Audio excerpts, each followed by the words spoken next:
أنكم غالبون وعلى الله فتوكلوا إن كنتم مؤمنين.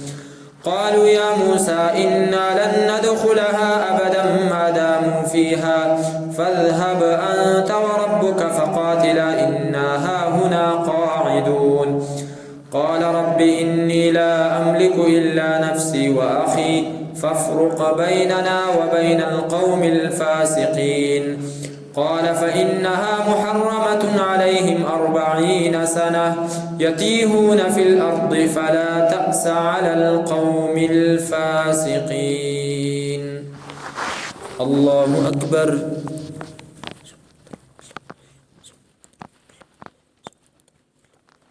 سمع الله لمن حمده. الله أكبر.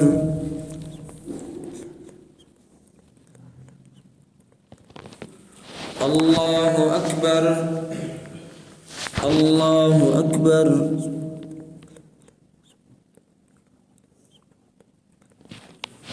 الله أكبر.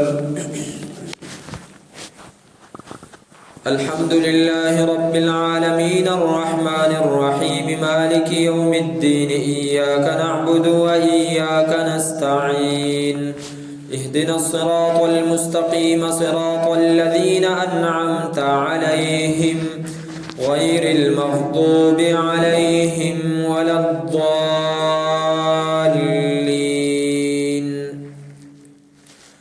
واتل عليهم نبأ بني آدم بالحق إذ قربا قربانا فتقبل من أحدهما ولم يتقبل من الآخر قال لأقتلنك قال إنما يتقبل الله من المتقين.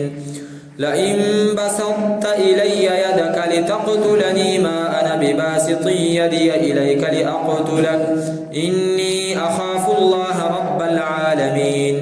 إني أريد أن تبوء بإثمي وإثمك فتكون من أصحاب النار وذلك جزاء الظالمين. فطوعت له نفسه قتل أخيه فقتله فأصبح من الخاسرين.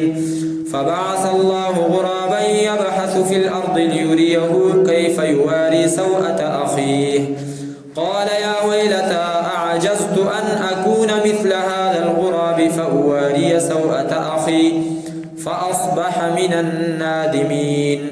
من أجل ذلك كتبنا على بني إسرائيل أنه من قتل نفسا بغير نفس أو فساد